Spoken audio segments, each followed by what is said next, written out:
Did any of you guys have these things called hot lunch tickets? Or is it just gonna be another one of those, I went to a private school kind of thing? Or is it just a me thing? Anyways, basically instead of using money to purchase food, we would give the lunch ladies a piece of colored paper signed by our parents called a hot lunch ticket in exchange for meals. So now that you know what that is, I can tell you this story. It is a story that involves a sandwich, a hot lunch ticket, desperation, and school authority. You know, lunchtime is very important for children. It means food, longer recess periods, socialization, but more importantly, judgmentation of everyone else's food. Which kid has the best lunches? I personally never had that problem because, let's see. How do I put this delicately without me looking bad?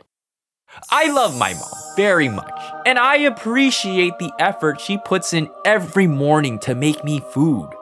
But sometimes the lunches she gave me weren't that great, though not entirely her fault. Let me paint you a picture. It is a bone-chilling, windy winter day. Since it's not considered raining, lunchtime and recess is still held outside instead of being in the nice and warm classrooms. The only thing stopping us from hypothermia is the prospect of warm food filling our tum-tums. Now behold, everyone brings out their lunches, and before us is a table of delectables like kimchi fried rice, roasted duck over rice, chicken tikka masala, and those crappy Lunchable things for the non-Asian kids. And then I pull out from my Charizard lunch pail a cold, mushy peanut butter and jelly sandwich, and maybe a bag of pretzels. So, anyone want to do family style? Huh? As I said, no fault on my mom's part. That sandwich would have been fine if eaten fresh, but you know, when it's wrapped in foil and stuffed inside a lunch pail with an ice pack, by lunchtime, it already turned disgusting. And as a 7-year-old toughing out the weather and comparing everyone else's hot lunches to mine, whose very reputation is dependent on the food he eats, yeah, gratitude was not in my vocabulary. Literally, I'm pretty sure I didn't learn that word at that age. Even the Lunchables kids looked at my sandwich and were like, ooh, yeah, bro, that sucks. No more, I said to myself. There had to be a way. There had to be some way that I could save myself. And I found one. It was time to use these hands and God-given talent of art for crime. Here's the plan. The night before, while my parents weren't looking, I would simply forge a hot lunch ticket, trick the lunch ladies, and get myself a nice hot meal, saving myself from having to eat another mushy sandwich. Date of execution? Thursday. Why Thursday? Because Thursday is grilled cheese and alphabet soup day. If I had to rank the meals my school provided, it would be haystacks all the way at the bottom, next to the weird zucchini loaf thing. Ugh, that was gross. And then near the top would be the veggie nuggets with mashed potatoes. Those mashed potatoes are actually really good. The spaghetti and meatballs, though I usually don't eat the meatballs because those were actually nasty. And grilled cheese and alphabet soup, the pinnacle of hot lunches. It was like they actually took pride in making it. They coated the sourdough bread with butter before toasting it, and they would actually melt a mix of cheddar with pepper jack cheese. So not only was it buttery and crispy with the gooey, cheesy center, but also with a bit of kick. You dip the bread into the soup, and it was just perfect for a cold winter day. Kind of hungry now. And speaking of hungry, but more details on how to get these goodies later. Back to the story. So that night while doing my homework, I proceeded to forge the hot lunch ticket. Paper, scissors, rock, what? No, get out. Crayola crayons, and sign.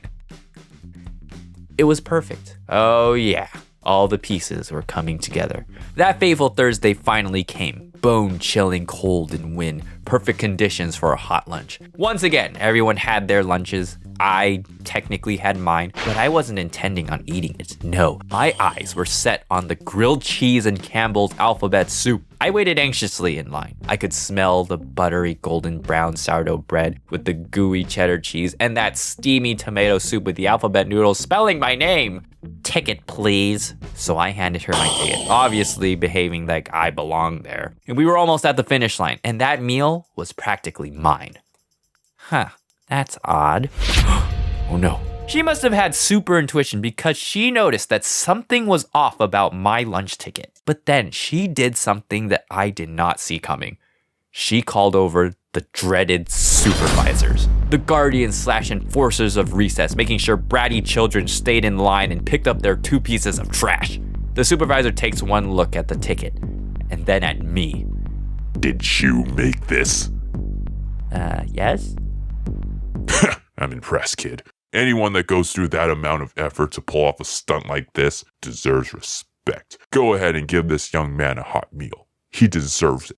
And with that, I graciously took that beautiful sandwich and soup back to my table where everyone looked at me with envy and admiration. You wanna know what it tasted like? It tasted like victory. And from then on, I did not have to eat another soggy sandwich. I even took it one step further and I started selling them to other kids. And I even made a lot of money. And then I used that money to buy Yu-Gi-Oh cards. Heck yeah.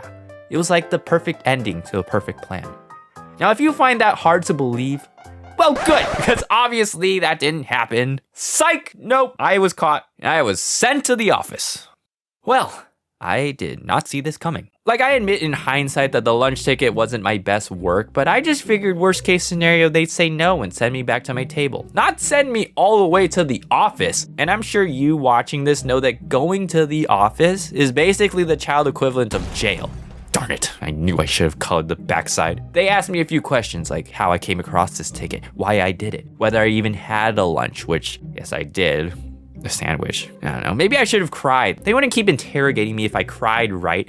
Apparently, it was an ordeal because they might have thought that my mom didn't give me a lunch. Therefore, in starving desperation, I resorted to forging a hot lunch ticket to survive. Or better yet, what I should have said was, I actually did have a lunch ticket, but I lost it, and so I tried my best to show proof that I had one. Give me my food. But no, unfortunately, I confess that I just didn't want to eat the sandwich my mom made me. Oh, little John. I am so disappointed. They told me that I was basically trying to lie and that lying is bad child, and that I needed to be grateful for the fact that my mom even made me food because their mom didn't make them food back in their day, blah, blah, blah. And then I was sent back to my table. But you wanna know what the worst part of this was? By the time I came back, everyone else had finished their lunch already and went out to recess. So there I was, all by myself with the supervisor looking down over my shoulder and my lunch. Ah, there you go. See, you had your own lunch this entire time. Look at that sandwich.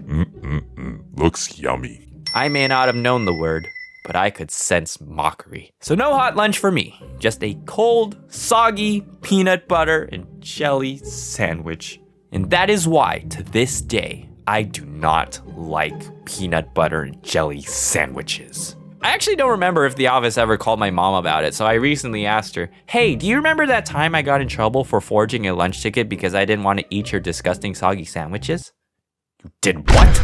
Oh no. Oh hey, special announcement for all the foodies out there. I got the privilege to create some special limited edition merch with NOMS. First, we got a multi-layered keychain where my tofu guys are chilling in a Sunabu stone pot. And then when it arrives, it comes in like a little grocery baggy thing. And you can shake it all you want. They're totally fine with it.